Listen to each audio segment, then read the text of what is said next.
Mesdames et messieurs, bonsoir, bienvenue dans votre rétro-hebdo de la semaine. Nous allons parler de l'actualité qui a dominé pratiquement la République démocratique du Congo. Nous allons rediffuser les éléments qui ont fait l'actualité ici à Kanakin Télévision. Et bien pour ce soir, je ne suis pas seul dans ce plateau. J'ai comme invité M. Emmanuel Tchibambe. Il est cadre au sein de l'UDPS avec M. Emmanuel Tchibambe. Nous allons commenter l'actualité de la semaine. M. Emmanuel, bonsoir, comment vous allez? Bonsoir M. Mario, je vais très bien, merci. Un plaisir de vous avoir sur mon plateau. En tout cas, le plaisir est partagé. Merci beaucoup. La semaine a été marquée par cette grande et belle visite du président Félix Tshisekedi qui est allé voir le patriarche Kengo Adondo. Nous avons échangé sur des questions ayant trait à la démocratie et aussi à l'actualité ici en République démocratique du Congo. Je vous laisse suivre cet élément. Suivez. Le président de la République, Félix Antoine Tshisekedi Tshilombo, a rendu une visite de courtoisie ce samedi à Léon Kengo Adondo, à sa résidence de Gombe au centre-ville de Kinshasa. L'entretien a été très chaleureux et convivial entre le chef de l'État et Kengo Adondo, une figure de proue de la politique congolaise. Ancien procureur près la cour d'appel, procureur général de la République, ministre des Affaires étrangères et nommé plusieurs fois Premier ministre, Léon Kengo Adondo a dirigé le Sénat de mai 2007 à juillet 2019. Léon Kengo Adondo aura traversé tous les régimes politiques des années 68 jusqu'en 2018. Et il reste à ce jour le seul Congolais à avoir dirigé les trois pouvoirs traditionnels de l'État. Âgé de 89 ans, Léon Kengo Adondo s'est retiré de la politique active depuis 2019. Voilà, juste après cette visite, il faut dire que la semaine a été marquée aussi par l'ouverture au niveau du Parlement, la rentrée parlementaire et puis du Sénat aussi. Mais ici, nous vous laissons suivre ce qu'a été la rentrée au niveau du Sénat avec le discours du président Sama Lukonde.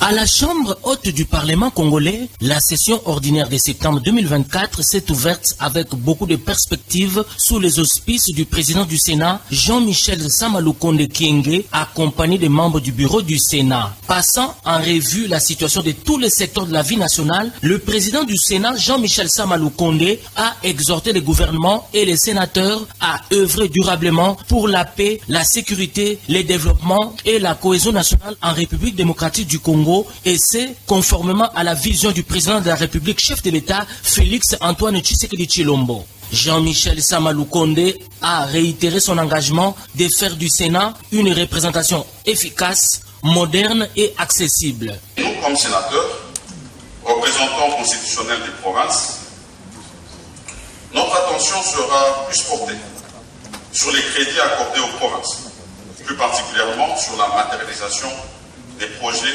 retenus dans nos différentes provinces. C'est ici pour moi l'occasion de féliciter et d'encourager le gouvernement à maintenir la bonne tradition de déposer le projet de budget dans le délai constitutionnel. À cet effet, je demande à la Chambre seule de bien vouloir faire les diligences nécessaires pour nous le transmettre dans le meilleur délai en vue de permettre son examen et son adoption sans précipitation. Les membres du bureau de l'Assemblée nationale, avec à leur tête le président Vital Kamerhe, la première ministre Judith Suminwa, les responsables d'autres institutions de la RDC, les représentants des corps diplomatiques et d'autres invités ont rehaussé de leur présence cette session de septembre 2024, essentiellement budgétaire. Il est cadre au sein de l'UDPS. Emmanuel Tchibambe, bien invité de votre rétro-hebdo. Monsieur Emmanuel, vous avez suivi la visite du chef de l'État chez le notable, l'ancien Kengo Adondo. Est-ce que c'est une façon de venir puiser de l'intelligence ou encore il se sent un peu fragilisé par rapport à tout ce qui se passe au niveau de la gestion du pays, savoir comment il peut évoluer la démarche, comment vous avez apprécié, et puis la rentrée parlementaire aussi au niveau du Sénat, le discours de Kengo, mais ce qui a un peu choqué, c'est le fait que le président du Sénat a demandé, si possible, s'il peut avoir un nouveau bureau, un nouveau bâtiment, je voulais dire. On prend le paquet pour essayer de réfléchir un peu. Ah non, mais vous savez, le chef de l'État, c'est d'abord, de par son caractère, c'est quelqu'un qui veut rassembler tout le monde autour de lui. La politique de l'exclusion ou de ou de laisser certains pour s'occuper des autres. Lui, ce n'est pas dans son ADN. Connaissant l'homme, il veut vraiment rassembler tout le monde, comme je l'ai dit tout à l'heure. Il s'est fait qu'il est allé rendre visite à l'ancien Premier ministre de ce pays. D'abord, cela s'inscrit dans le cadre d'une courtoisie. C'est une visite de courtoisie, tout premièrement. Deuxièmement, personne n'est sans savoir que King Ouadonde dans ce pays n'est pas n'importe qui. C'est une bibliothèque vivante de la scène politique congolaise. Alors, il va sans dire, aujourd'hui, si le chef de l'État veut rendre King Ouadonde dans un autre cadre, surtout parlant de la situation politique au Congo, moi je pense qu'il n'y a aucun inconvénient. Donc, je l'ai dit, de prime abord, c'était une visite de courtoisie, mais n'empêche que le chef de l'État puisse également se référer à une telle bibliothèque vivante, parmi les rares bibliothèques que nous avons dans notre pays. Donc, je pense que c'est beaucoup de langues. J'ai suivi moi-même beaucoup de gens en train de pérorer, mais moi, la petite expérience que j'ai dans la scène politique congolaise, moi je pense qu'il valait quand même mieux que le chef fasse ce déplacement-là. Au niveau du Parlement, c'est-à-dire je prends le Sénat, je prends l'Assemblée nationale. Au début, M. Vital Kamerhe, qui demande à ce que s'il y a possibilité de créer un hôpital pour les députés, Sama qui arrive, qui vient avec son dossier, mais lui, il revient sur un nouveau bâtiment. On a comme l'impression qu'au niveau du Parlement, tout est budgétivore, les priorités ne sont pas là pour les populations apparemment. Vous savez, moi j'ai un autre entendement. En fait, ça va choquer certains, mais nous sommes en démocratie, je demanderai aux gens de pouvoir les supporter. Vous savez, nous voulons que les choses changent dans notre pays. Je n'ai pas dit nous voulons que la chose, nous voulons que les choses changent de manière générale. Moi, je ne trouve aucun inconvénient. D'après moi, si aujourd'hui le président du Sénat demandait à ce qu'il y ait un nouveau bureau pour que les sénateurs travaillent dans un milieu sain, adéquat, moi je ne trouve aucun inconvénient. D'autant plus que nous voulons que toutes les choses puissent changer, y compris également si le président du Sénat estime que la manière dont il travaille au sein de la Chambre haute n'est pas vraiment propice ou n'est pas approprié. Pourquoi pas? Pourquoi pas? Donc, avec les enjeux que nous avons en termes territorial, beaucoup de problèmes, est-ce que la priorité va se tabler sur ça? Parce qu'il faut dire que s'il faut construire, c'est encore des millions, alors que dans les provinces, au niveau de la territoriale, il y a beaucoup de choses à faire. Il y a les communaux, par exemple, jusqu'à présent, qui attendent, qui veulent être installés. Il y a l'élection des bourgmestres qui doivent venir. Il y a beaucoup de problèmes. Est-ce que ça, c'est vraiment une priorité? Alors, nous avons 3 pouvoirs. Chaque pouvoir a ses attributions. Quand nous parlons du Sénat, je vois le pouvoir législatif, qui n'a rien à voir avec le pouvoir exécutif. Le problème ou la problématique de nos amis des communaux, à mon entendement, ce sont les communaux, comment les appelle, les commissaires provinciaux, c'est ça? Qui dépendent directement des bourgmestres, mais qui doivent être élus des bourgmestres élus en fait. Mais bien entendu, qui dépendent directement des bourgmestres, et les bourgmestres, eux, à leur tour, dépendent directement des gouverneurs. Et les gouverneurs ont une tutelle qui est le ministère de l'Intérieur. Donc là, nous sommes au pouvoir exécutif, qui n'a rien à voir avec le pouvoir législatif. C'est pourquoi moi j'ai dit, je prends que tout change. Ça veut dire même au niveau du pouvoir législatif, ça doit changer. Au même moment, au pouvoir exécutif. Si aujourd'hui, les communaux, comme vous avez dit, vous avez décrié le fait que des millions, j'aimerais que des millions sortent pour la construction des routes, de nouvelles... Même l'élection des bourgmestres, parce que jusqu'à présent, ils attendent que ça. Alors, il faut que chacun joue sa partition. Il faut que le pouvoir exécutif... Pas au niveau du Sénat, même au niveau du gouvernement. Exactement. Mettre la main à la pâte. Exactement ce que je suis en train de dire. Il faut que chacun joue sa partition. Chaque pouvoir doit jouer sa partition. Parce que nous avons dit... Quand la population a réuni les chefs d'État en décembre 2023, le chef a promis le 20 janvier 2024, il a donné 6 piliers. Il va s'apaisanter sur ces 6 piliers. Aujourd'hui, nous avons tous, même nous qui sommes de sa famille politique, nous avons le devoir de pouvoir accompagner le chef d'État dans cette vision, qu'il puisse les accomplir, les 6 piliers. Donc, il faut que chacun joue sa partition. Il faut que chacun s'investisse pour arriver au bout de sa mission. Il faut que tout le monde joue sur le même rythme. C'est pourquoi moi je demanderai à nos amis, comme je l'ai dit, le bourgmestre qui dépend directement du gouverneur, le gouverneur qui dépend directement du ministère de l'Intérieur. Il faut que les choses bougent pour que nous arrivions à bon port. Voilà un peu ma petite contribution quant à cette question.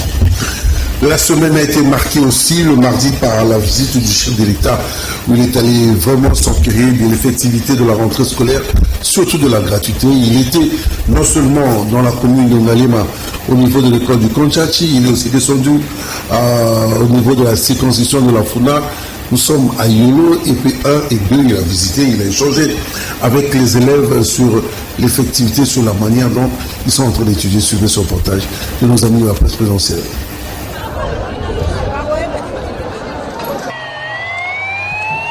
Après de longues minutes d'attente, voici enfin la délivrance. Le moment tant attendu par ses élèves. C'est historique. Le président Félix-Antoine Tshisekedi Tshilombo visite les écoles EP 1 et 2 du Konchachi. Un moment fort, inoubliable. Le chef de l'État en a profité pour échanger avec ses élèves et leurs enseignants pour prendre connaissance de leurs préoccupations et ainsi pouvoir renforcer l'amélioration du système éducatif. Comme je vous l'ai dit, nous avons un grand pays qui rayonne et qui doit rayonner au cœur de l'Afrique. Et pour ça, on doit s'appuyer sur notre jeunesse.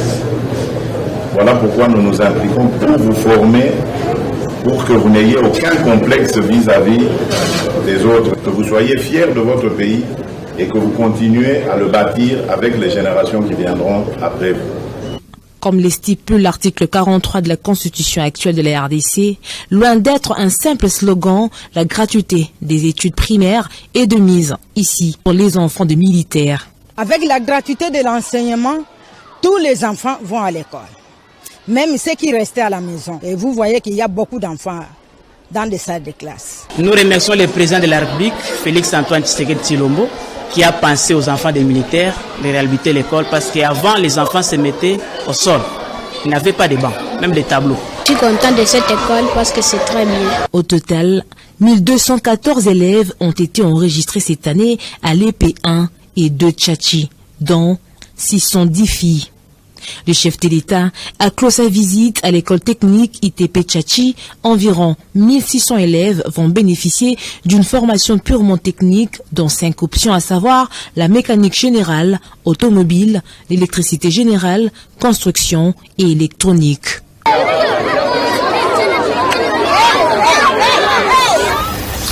Restons toujours avec le chef de l'État, où cette fois-ci il a reçu un émissaire des Nations Unies, le Français Lacroix, où ils ont échangé sur des problèmes ayant trait à la sécurité ici en République démocratique du Congo sur ce reportage.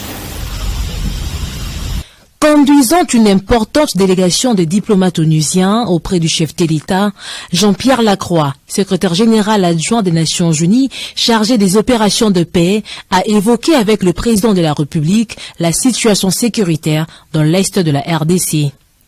L'évolution du processus de Luanda était au cœur de cet échange. L'ONU soutient ce processus diplomatique dirigé par le président angolais João Lourenço. Nous avons évoqué avec Monsieur le Président de la République la poursuite du travail conjoint entre les autorités congolaises et les Nations Unies, la MONUSCO, mais également le travail conduit par l'envoyé spécial, afin de promouvoir et de soutenir les efforts de paix pour l'Est de la République démocratique du Congo. Tout en évoquant les difficultés et les défis énormes de ces dossiers sécuritaires concernant l'Est de la RDC, ce haut diplomate des Nations Unies a réaffirmé l'engagement de l'ONU pour une paix juste et la stabilité durable dans la région des Grands Lacs. Certes, il y a encore des défis, des difficultés, bien sûr, tout le monde les connaît, mais en même temps, il y a une dynamique, des efforts diplomatiques qui sont en cours. Est-ce que tout le chemin a été parcouru? Non, bien sûr, mais un bout de chemin a déjà été fait sur le volet politique et sur le volet opérationnel à soutenir ces efforts. Le chef de l'État nous a exprimé la volonté de continuer le travail avec les Nations Unies. Jean-Pierre Lacroix a également émis le souhait de voir examiner le travail et le renouvellement adapté du mandat par le Conseil de sécurité qui se réunira très prochainement. Emmanuel Chibambe, l'invité de votre rétro hebdo, vous avez suivi le chef de l'État d'abord, qui était s'enterrer de la réalité de la gratuité. Il a vu, il a échangé avec les élèves, et puis la plupart des écoles ont remarqué assez bien préparé. Est-ce qu'aujourd'hui, 5 ans après, vous êtes satisfait de l'évolution de la gratuité au niveau du pouvoir? Je suis plus que satisfait. Je suis plus que satisfait. Moi, je l'ai toujours dit, dans la vie, il faut toujours commencer quelque part. Il faut toujours commencer quelque part. C'est une première expérience. Au début, c'est vrai dans toute œuvre humaine. Voilà, il faut aller palier par palier. Il y a eu quelques croc en jambe, vous connaissez l'histoire, je ne vais pas en revenir, avec nos amis des écoles conventionnées catholiques, mais le chef de l'État était tellement serein avec son programme de la gratuité. Je veux dire, Félix Antoine Tshisekedi Tshilombo, c'est un démocrate, il a comme leitmotiv le respect de texte. Tout ce que le chef a décrété, il n'a pas inventé la roue, il l'a trouvé dans la Constitution. Il a dit, moi étant démocrate, je dois respecter tous les articles, tous les 229 articles de notre Constitution. Le droit à l'éducation, à la gratuité de l'éducation, ça ne tombe pas du ciel, c'est dans l'article 43 de notre Constitution. C'est dans la Constitution. Félix Tshisekedi n'a pas inventé la roue. Il n'a pas inventé la roue. Mais quand vous avez des enseignants qui vont grève en grève, qui demandent à ce qu'il y ait augmentation de salaire, donc 5 ans après, jusqu'à présent, au niveau des salaires, les choses ne bougent pas vraiment. Non, ça bouge parce que en 2019, un enseignant de l'école primaire touché, un enseignant bien entendu de l'école publique touché 83 000 francs. Je dis bien 83 000. Félix Tshisekedi est entré au pouvoir, il a trouvé un enseignant de l'école publique touché 83 000. Je sais ce que j'ai dit parce que j'ai des amis proches au sein de l'enseignement national. Je maîtrise le chiffre, j'ai dit bien 83 000 francs. Aujourd'hui, nous en sommes à plus de 400 000 francs congolais. Il y a évolution ou pas? Je pense que nous avons tous une cervelle, nous réalisons qu'il y a augmentation. Quoique étant pas vraiment satisfaisant, mais acceptons d'abord qu'il y a amélioration. Mais nous allons palier par palier. On ne peut pas, même Paris ne s'est pas fait construire en un seul jour. Donc nous demanderons, avec la volonté volontariste du chef d'État Félix Tshisekedi, d'aller sur la même lancée, de pouvoir augmenter, comme il en a fait depuis 2019 jusqu'à présent, jusqu'à atteindre quand même l'apothéose. Mais pour l'instant, je l'ai dit et je le respecte et je le répète, c'est un secret des polichinelles que Félix Tshisekedi a amélioré. C'est une amélioration, c'est ça le mot approprié. Si nous voulons parler de procédure des enseignants, il a amélioré quand même un tout petit peu le salaire des enseignants. Mais nous implorons encore qu'il aille un peu plus loin par rapport à ce qui touche actuellement les enseignants. Sur ce point, nous dirons qu'il y a une évolution et Félix Tshisekedi s'est investi par rapport à ça. Donc nous devons l'acclamer, nous devons tous les soutenir pour qu'ils arrivent encore à faire mieux qu'actuellement. Voilà. Il y a Jean-Pierre Lacroix qui a été reçu par le chef de l'État. Ils ont échangé. Il vient des Nations Unies, ils ont échangé sur les problèmes sécuritaires de l'Est de la République démocratique du Congo. Ça fait pratiquement 7 ans que le chef de l'État est au pouvoir. La guerre continue. C'est vrai qu'il a trouvé cette guerre. Est-ce que, honnêtement, vous avez foi aux Nations Unies? Parce que là, il a même dit, il y a une phrase qu'il a dit que la MONUSCO devait partir le 31 décembre de cette année, mais malheureusement, la MONUSCO ne partira plus le 31. Est-ce que personnellement, vous avez foi en la MONUSCO après plus de 20 ans ici en République démocratique du Congo, où il y a toujours cette guerre? Vous savez, la RDC est parmi les 193 pays membres des Nations Unies. Nous sommes parmi les pays qui forment les Nations Unies. Donc aujourd'hui, tout ce qui se passe en RDC, tous les pays membres en sont au courant. Donc, c'est pourquoi vous avez vu que le chef d'État a multiplié de la diplomatie, en allant dans le sens de faire voir aux pays membres que voilà, mon pays est agressé, mon pays depuis plus de 30 ans, il ne recouvre pas la paix, il y a des guerres récurrentes, des meurtres, des viols, voilà, des tueries, des viols, des grands génocides ici en RDC. Il y a eu génocide ici en RDC. Et nous nous posons la question, pourquoi ces silences, pourquoi les Nations Unies sont taiseux. Nous nous posons la question par rapport à ça. Il suffirait qu'il y ait 900 000 morts au pays agresseur qui est le Rwanda, et ils ont décrété les génocides. Mais ici, nous en sommes à plus de 20 millions de morts.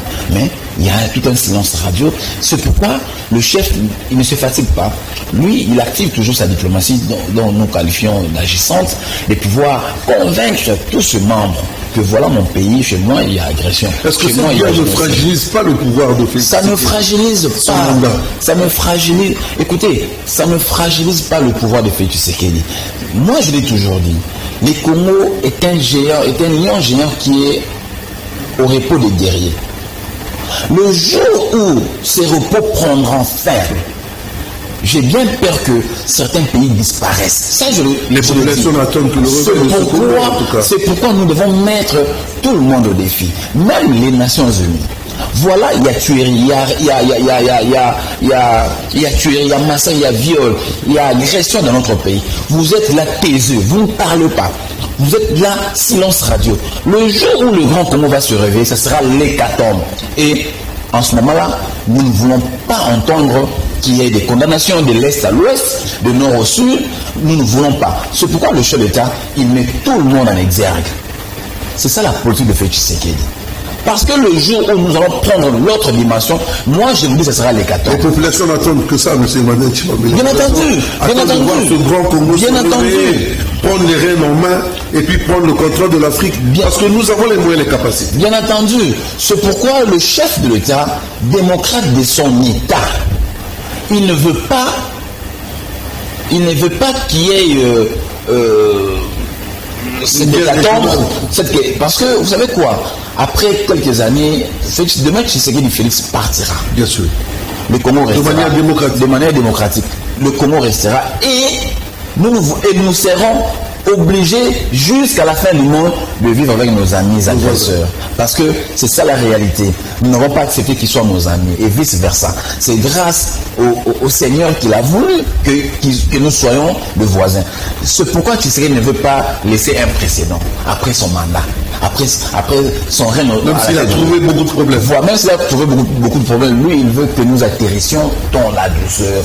Et atterrir dans la douceur, ça veut dire ceci. Il ne veut pas trop préempter le pouvoir ou la violence. Voilà. Il veut tout simplement que cela se fasse dans la douceur. Nous nous respections mutuellement, que nous sachions nos bordures, nos limites, parce que nous sommes condamnés à vivre jusqu'à la fin du monde. Mais apparemment, je ne sais pas si c'est ça, mais moi, étant un expert en tant qu'un acteur politique, je me dis apparemment nos amis ne comprennent pas cette réalité, cette vision du Félix Tshisekedi. Et je suis désolé. Et moi, j'ai toujours eu peur le jour où le Grand Congo va se réveiller. Et j'ai peur que ce pays-là disparaisse. C'est là où nous ne voulons pas arriver. C'est ça également la politique de Félix Antoine Tshisekedi Tshilombo. La semaine a été aussi marquée par cette grande réunion de la Troïka au niveau du ministère des Finances, du ministère de l'Économie, qui se sont réunis pour parler de l'économie ici en République démocratique du Congo. Je vous laisse suivre l'audience de Boufamba. Suivez. La réunion a également abordé les négociations en cours avec le FMI, visant à mobiliser 2,5 milliards de dollars pour soutenir les réformes économiques, dont 1,5 milliard pour la facilité élargie de crédit et 1 milliard pour la facilité élargie de résilience et durabilité. Un appui budgétaire supplémentaire de 1 milliard de dollars de la Banque mondiale est prévu pour la période 2024-2026. Ces initiatives visent à assurer une stabilité économique durable et à renforcer la croissance. Tout au cours de la réunion de ce jour, on a constaté que la stabilité était en train de se consolider, qu'on est à la 5e semaine consécutive que l'inflation est en décélération. Aujourd'hui, le ministre a estimé qu'il faut, au-delà du conjoncturel, c'est-à-dire en même temps qu'on lutte pour stabiliser les cadres, pour stabiliser, baisser l'inflation, pour stabiliser les taux de change, il faut aller au-delà. Il faut aller au-delà, penser au structurel. Ça veut dire essayer de trouver des solutions structurelles de longue durée qui peuvent ancrer la stabilité. Au niveau du ministère de l'Environnement, il y a eu un lancement du programme en ce qui concerne les déchets électriques et pneumatiques. Comment est-ce qu'il faut les évacuer? C'est tout un processus, tout un programme qui demande de l'intelligence, qui demande aussi des moyens. Je voulais suivre le lancement de ce programme au niveau du ministère de l'Environnement. La République démocratique du Congo vient de lancer officiellement, le mardi 17 septembre 2024 à Kinshasa, le programme de gestion des déchets électriques, électroniques et pneumatiques. Un programme autofinancé assuré par la collecte anticipée d'une éco-contribution ou éco-participation auprès des exportateurs. Un mode de financement qui repose sur 3 principes, entre autres le principe de pollueur-payeur, de la responsabilité élargie et de la solidarité. Présenté par le ministre d'État, ministre du Budget, représentant sa collègue de l'Environnement et Développement durable, hôte de ces programmes écologiques autofinancés, Aimé Boji, affirme que ces programmes, qui constituent une nécessité environnementale et économique, permet à la République démocratique du Congo de récupérer ces éco-redevances qui sont perçues par les fournisseurs lors de la vente aux importateurs de 356 produits, équipements électroniques de lutte contre la pollution et d'assainir l'environnement des consommateurs congolais. Ces programmes du ministère de l'Environnement et du Développement durable, pilotés par le Fonds d'intervention pour l'environnement, est un enjeu majeur et couvre une période de 3 mois de sensibilisation aux exportateurs. La RDC dispose maintenant d'un programme de gestion des déchets des équipements électroniques et pneumatiques élaboré conformément aux dispositions de la Convention des Bâle de 1989. Ce programme a pour but de réguler le mouvement transfrontalier entre pays de produits potentiellement dangereux pour la santé des populations et l'environnement lorsqu'ils sont en fin de vie. Les recyclages des déchets représentent aujourd'hui une source importante de financement et d'emploi en RDC et la mise en place d'un programme de gestion des déchets est plus que nécessaire pour répondre à ces enjeux environnementaux, sanitaires et économiques. Au-delà de tout ce qui est en train de se faire dans la ville province de Kinshasa, sur l'insalubrité, mais il y a encore beaucoup de travail à faire au niveau de cette grande mégalopole quinoise où plusieurs quartiers, beaucoup de communes sont encore dans un état de salubrité très absolu. Je voulais suivre cet élément sur l'insalubrité dans la ville province de Kinshasa. Ça fait plusieurs mois que l'avenue Kimbondo, au quartier Molar, vers référence parc. Ça fait plusieurs mois que l'avenue Kimbondo, au quartier Molar, dans la commune de Bandalungwa, est insalubre. Ici, on trouve des caniveaux bouchés qui se sont transformés en poubelles géantes où tout le monde jette les déchets plastiques, spécialement les bouteilles et autres. Difficulté des taxis, motos et piétons de prendre cette route. Des tas d'immondices composés en grande partie des sacs et des bouteilles en plastique jonchent les rues et chaussées de cette partie de la commune de Bandalungwa à Kimbondo. Les explications avec la population. Vous passez dans les axes principaux. Donc, vous trouverez dans des rues là, c'est très sale, des immondices. On balaye, mais on ne peut pas évacuer. C'est dommage. Alors que nous avons tous les différents services ici, environnement, assainissement et tout ça. Mais où va l'argent? C'est très sale. Kinshasa, c'est très sale. Sauf les axes principaux, vous êtes sur la route asphaltée, mais si vous quittez la route asphaltée ailleurs, mais non, c'est très sale. Alors que l'argent sort. L'argent sort dans les communes, au niveau de la province et tout ça. Qui trompe qui? C'est pas normal. À voir, Kinshasa est devenu tellement sale à cause de ces immondices partout. La ville est devenue vraiment insupportable. On a même honte des fois de dire que nous sommes de Kinshasa. Donc c'est vraiment regrettable. Ça manque pratiquement, je pourrais dire, de tout. Il faut une certaine éducation au niveau de la population à la gestion des immondices.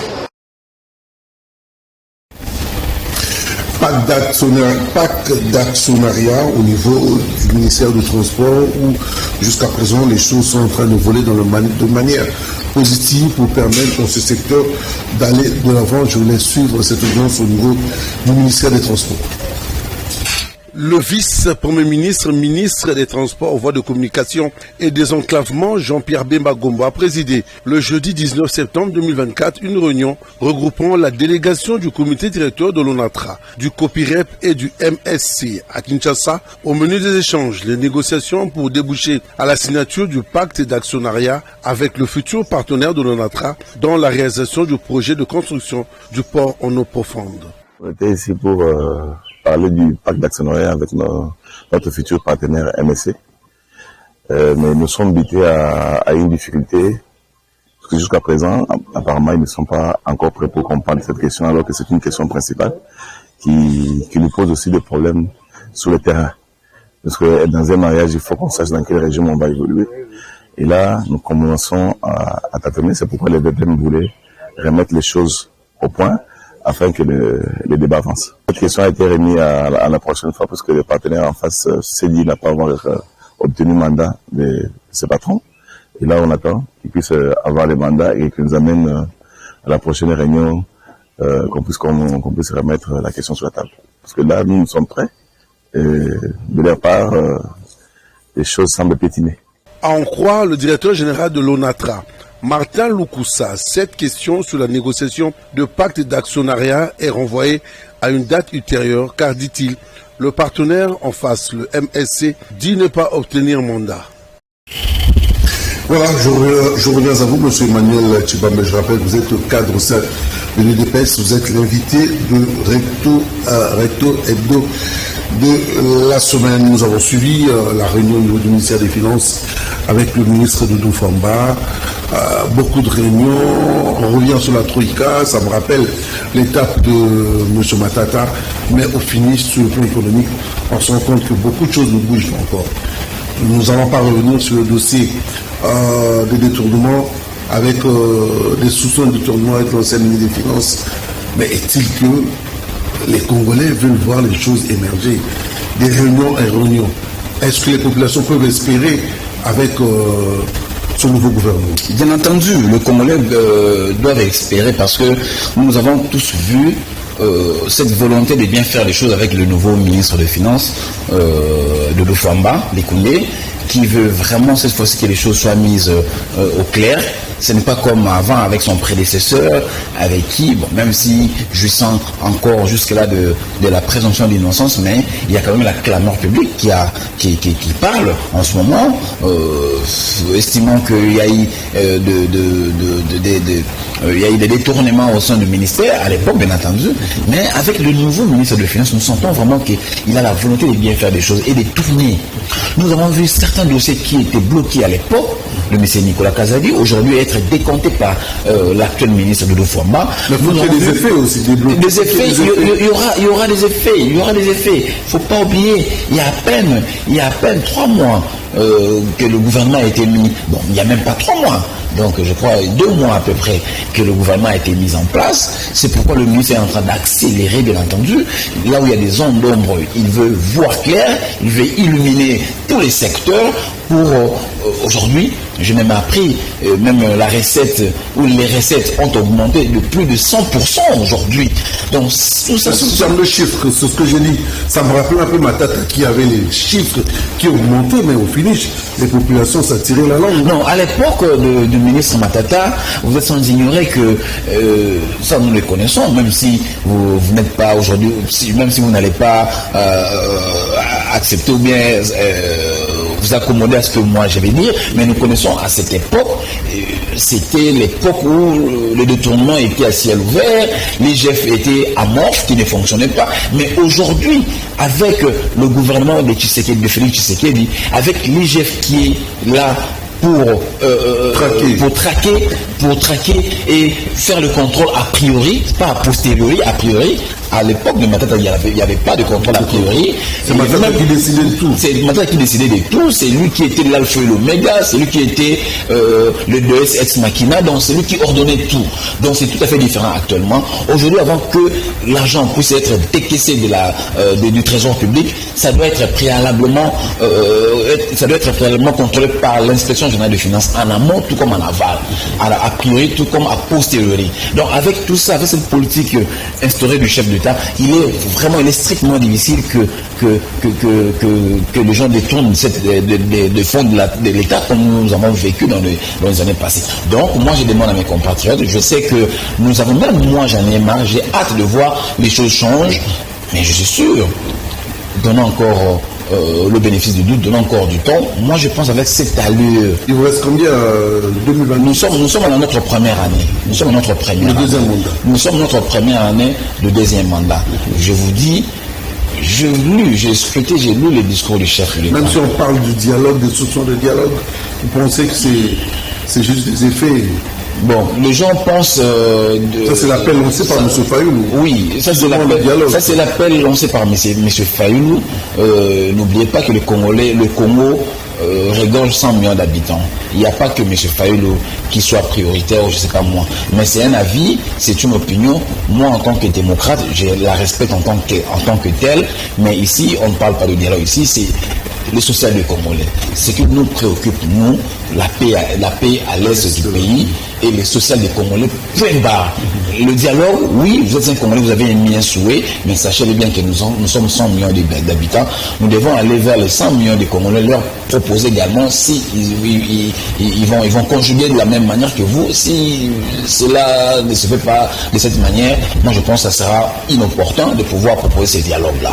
Donc, disais-je, je demande à mes compatriotes de pouvoir avoir notre mal à patience. À l'allure au fond, les choses avec l'actuel gouvernement, moi j'ai bon espoir que les choses iront bon train et nous allons vraiment nous retrouver dans ce mandat de Félix Antoine Tshisekedi Tshilombo. Là, je m'adresse aux Kinois que vous êtes. Nous avons vu à Kinshasa le revers au niveau de l'hôtel de ville. On a commencé à assainir, à curer les caniveaux. Il y a beaucoup de travail à faire. Nous avons montré les images sur la saleté dans la ville province de Kinshasa. Vous êtes du pouvoir, M. Gentini qui est passé, il n'y a pratiquement rien qui s'est fait et vous savez comment la ville se retrouve actuellement. Aujourd'hui, qu'est-ce que vous demandez concrètement en tant que Kinois, là je m'adresse à vous, au gouvernement qui vous suit et à son vice-gouverneur en rapport avec la ville province de Kinshasa? J'ai aimé les discours du gouverneur au courant de la semaine. Il a été invité dans une radio de la place. Il a donné ses axes prioritaires. Et ces axes prioritaires, c'est ce que moi également je m'attendais. Moi, ce que je lui demanderais de pouvoir peaufiner à ce que ces axes soient vraiment exécutés. Si cela sont exécutés, je pense que Kinshasa va retrouver sa belle robe d'argent. D'abord, le problème qui gangrène la ville de Kinshasa, c'est d'abord l'insalubrité. C'est d'abord ça, l'insalubrité. Il y a l'insécurité. Il y a l'insalubrité, il y a l'insécurité, et puis il y a cette problématique des infrastructures. Parce que, vous savez, moi j'ai toujours dit, Dieu a un œil sur ce pays. Parce que jusque-là, même après la saison sèche, si on continue à détruire ces pays, mais Dieu a toujours de la paix, a toujours un regard dans ce pays. Parce que à l'état actuel, l'état où se trouve notre ville de Kinshasa, je pose la question, si madame la pluie s'illustrait, peut-être on ne parlerait plus de la ville de Kinshasa. Vous êtes conscient de ça? Ici, je parle en tant qu'humain. Moi, j'habite la périphérie. Moi, je n'habite pas la ville. J'habite à la cité. Vous connaissez les réalités. Moi, je suis un homme de terrain. Je connais la réalité et je suis un homme public. Partout, je suis un homme de masse. Partout, je passe. Tout le temps, je suis apostrophé par la population. Et la population me renseigne ce dont elle a besoin. Donc, je connais la réalité. Donc, je dis, ici, avec l'état délabrement de la route, de nos routes de la ville de Kinshasa. J'ai bien peur que Madame la police s'illustre. C'est pourquoi j'ai dit merci à Dieu. Jusque-là, il n'y a pas encore une forte pluie qui s'est abattue dans la ville de Kinshasa. Ont-ils les moyens de bien mener leur politique? Parce que Gentilly à l'époque parlait de moyens, qu'il n'y avait pas assez de moyens. Est-ce que eux, ils ont les moyens? On a pallié à ce problème. À entendre, je l'ai dit, je l'ai suivi au courant de la semaine, à entendre parler M. Daniel Boumba-Loubaki, j'ai dit oui, le moyen il y a. Le moyen il y a parce qu'il a dit que nous avons les moyens, nous allons procéder. Il a même donné les axes de grandes lignes où vont débuter les travaux. Moi, j'étais quand même interloqué d'apprendre. Moi, je croyais qu'il n'y avait pas de moyens dans la ville de Kinshasa, mais il nous a dit les moyens. D'ailleurs, le gouvernement central a eu à décaisser une enveloppe déjà, même si elle n'est pas encore consistante. Mais ça va quand même aider la population. Ça va quand même soulager par rapport aux problèmes que nous connaissons. Avec ce que la ville génère, il a dit lui-même, avec ce que la ville génère, avec d'autres partenaires bien entendu, ils vont quand même faire quelque chose en attendant que les moyens colossaux puissent arriver pour parachever exactement le programme. Donc vous avez foi. Je connais l'homme, c'est un camarade du parti, je connais sa détermination. Il disait déjà. C'est que les Kinos sont des têtus de manière. Non, les Kinos, vous savez pourquoi les Kinos veulent voir les choses évoluer. Bien entendu, parce que nous avons perduré dans cette situation. Parce que nous sommes restés pendant très longtemps dans cette situation et ça énerve. Vous êtes un numéro, vous le savez, lorsque vous demeurez, vous perdurez dans une même situation, vous êtes dans un état de stagnation et ça énerve à un moment donné. Donc, moi je comprends les Quinois parce que j'en suis également, je comprends mes amis Quinois, mais ce que je leur demande, cette fois-ci, nous avons quand même eu un bon gouverneur. J'ose croire qu'il fera mieux. S'il ne le fait pas mieux, je serai la première personne à venir les avouer sur ce plateau. C'est comme ça, moi, c'est ça mon ADN. Quoi qu'étant de la même famille politique, s'il ne le fait pas mieux, je reviendrai sur ce plateau le désavouer. Mais je sais, je connais l'homme, donnons-lui la chance, donnons-lui le moyen qu'il demande qu'il faut et il va retransformer cette ville de Kinshasa. Nous allons voir et nous attendons voir les avancées. La semaine pour clôturer le samedi, c'est la fumée blanche au niveau de l'Union nationale de la presse du Congo, de l'NPC, où il y a eu les élections. Je vous laisse sur cette ligne. Reconnaissant l'engagement de toutes les parties pour la réussite de ces assises, Patrick Mouyaya s'est exprimé en ces mots. Tous, nous n'avons pas dormi. Je n'étais pas sur place, mais je suivais moi-même aussi ces beaux exercices démocratiques que les journalistes ont montrés. Je crois que cela confirme davantage l'ancrage démocratique dans les pays tant voulu et défendu par le président de la République, Félix Tshisekedi, a-t-il indiqué. Et d'ajouter, je félicite les journalistes pour le sacrifice parce que je sais que cela ne devait pas être facile. De ne pas dormir toute la nuit, de lire et de relire les tests et à la fin de voter pour ceux qui vont constituer le nouveau comité directeur. Il faut féliciter les bureaux sortants du président Modeste parce que ce n'était pas facile d'arriver là où nous sommes arrivés aujourd'hui. Le ministre Mouyaya croit que le travail le plus difficile va commencer pour ceux qui ont été élus. Les comités élus se présentent comme suit. Bondouin Kamanda Wakamanda, président. Cyril Kileba, premier vice-président. Mariam Moujing Yav, deuxième vice-présidente. Jasbey Zegbia, secrétaire général. Rachel Kitita, trésorière générale. Melindelo, commissaire au compte. Octave Mukendi, commissaire de la carte professionnelle. Et Reye Maboué Kajino, conseillère. Ces journalistes, aujourd'hui, ont fait les bons choix. Ils nous ont donné un président très attendu, Kamanda Wakamanda Muzembe. Les élections se sont bien passées. D'abord, c'était un long parcours plutôt. On a commencé d'abord par les relectives des textes de l'UNPC. À partir de ces travaux, on est passé par les élections parce qu'il fallait quand même renouveler les bureaux. Et gloire à Dieu. Il convient de rappeler que ce 10e congrès s'est tenu ordinairement du mardi 17 au jeudi 19 septembre 2024 et a été financé totalement par le gouvernement souminois. Ce financement est la promesse du chef de l'État Félix Antoine Tshisekedi faite aux journalistes lors des États généraux de la communication et médias organisés en janvier 2022 à Kinshasa.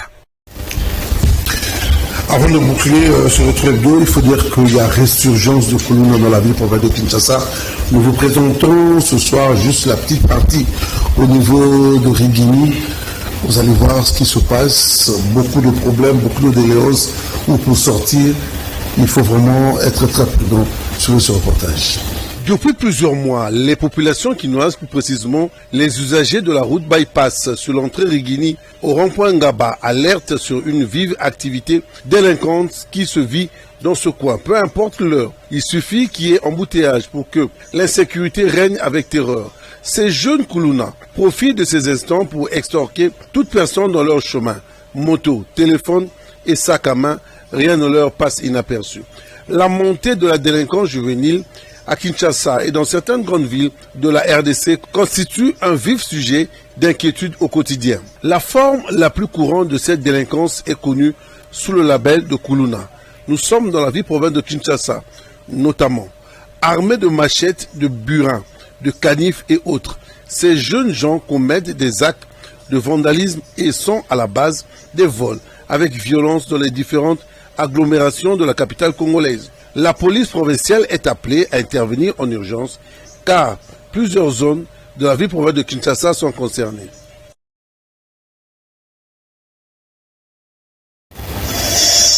Voilà, nous sommes arrivés pratiquement à la fin, M. Manuel Tchibambe. Vous êtes aujourd'hui politique, mais je sais que dans le passé, vous êtes un ancien journaliste. Vous avez suivi l'élection au niveau de l'UNPC. En tant qu'ancien journaliste, ça vous fait quoi? D'abord, comme vous l'avez dit, je suis ancien journaliste, quoique étant actuellement activement dans la vie politique, mais... Votre regard, en fait. Oui, j'ai quand même un regard... Bien sur la corporation. Tout à fait, je suis très proche de la corporation, donc ces élections m'ont aussi... j'ai été concerné, interposé, donc aujourd'hui j'ai vu que l'UNPC a un bureau d'exécutif national, je n'ai pas été congressiste, je n'ai pas voté, mais je respecte quand même le choix de ce qui s'est déroulé. Donc tous les journalistes qui ont eu à voter, M. Kamanda. Des délégués, en fait, c'est des délégués. Voilà. Donc tous ces délégués-là, je respecte. Et puis moi je demande seulement que la corporation puisse recouvrer vraiment sa vraie valeur, tout simplement. Je demanderai au président Kamanda Wakamanda, c'est nouvellement élu, c'est ça, c'est lui, nouvellement élu, de pouvoir s'inscrire dans la logique du ministre Patrick Mouya, qui lui également, je ne suis pas venu, je ne suis pas son porte-parole, mais c'est un ancien journaliste autant que moi, c'est un ancien camarade de l'université que je connais très bien, depuis à la tête du ministère de la Communication, il milite à ce que la presse puisse quand même recouvrer sa vraie valeur. Avec l'accompagnement de M. Kamanda Muzembe, je crois que cette fois-ci, la corporation va vraiment faire son travail comme il faut. Mais moi je demande, là où ça blesse toujours, je demanderai à la corporation de pouvoir lutter contre les brebis galeuses, de pouvoir lutter contre ce mouton noir qui ternissent l'image de la corporation, ça a été évoqué, qu'il soit vraiment expurgé parce que je le suis, je suis journaliste. Je suis journaliste. Je vous rassure, moi, je peux revenir dans la corporation. Je vous rassure que ça a été évoqué. Il y a des mécanismes qui ont été mis en place pour essayer d'assainir, de mettre de l'ordre dans ce secteur. Avant de terminer, l'insécurité, le Koulouna, nous avons parlé des priorités du gouverneur. Il y a aussi ça, l'insécurité. Tout à fait. Tout à fait. Il faut leur donner des emplois, ces garçons. Il faut assainir, il faut mettre des policiers, vraiment les équiper, les moderniser. Moi, je demande au ministère de l'Intérieur, qui est à la charge de la police nationale congolaise, de pouvoir doter la police de tous les éléments, du matériel qu'il faut. Parce que même moi qui vous parle, je ne suis pas en reste, on est tous concernés parce que, par le voilà, aujourd'hui nous observons, je vous ai dit, moi je n'habite pas la ville, moi j'habite la périphérie. Donc des fois quand je suis dans la ville et que je devais rentrer chez moi, je me dis, il faut que je rentre un peu plus tôt pour ne pas rencontrer ces malfrats. Donc le ministère de l'Intérieur, bien entendu, avec le gouvernement, ils doivent tous être du même côté, de pouvoir prendre cette question de l'insécurité parmi les priorités. À bras le corps. Qu'on donne à la police les moyens suffisants qu'il faut pour que celle-ci puisse arriver à sécuriser correctement les Kinois. Parce que trop, ça n'est trop. Nous, c'est un secret des polichinelles. Je dis ce que moi j'ai vu. En toi, il y a résurgence. Il faut faire vite. Il faut vite faire parce que il y a vraiment raison de Koulouna. Il faut faire vite parce que ce phénomène risque de prendre une autre propension qui ne sera pas vraiment bon pour la République. Voilà. Merci beaucoup. C'en est fini pour ce soir. Emmanuel Tchibambe, cadre au sein de l'UDPS, c'était l'invité de votre magazine Recto Hebdo. Vous avez su, nous avons fait l'actualité, nous avons essayé d'échanger sur l'actualité qui a dominé la République démocratique du Congo. Merci à vous, M. Emmanuel Tchibambe. Merci, M. Mario. Merci à tous les téléspectateurs de Canal Télévision. Merci à la grande équipe technique sous les Mboyo qui était là, sans oublier Mike Kamwaka. Merci aussi à la régie. La rediffusion, c'est les lundis à 7h. Et puis, vous pouvez suivre l'émission Votre Recto sur la chaîne YouTube de Canal Télévision. Vous aurez l'actualité de la République démocratique du Congo. Allez, je vous dis bye bye. Prenez bien soin de vous.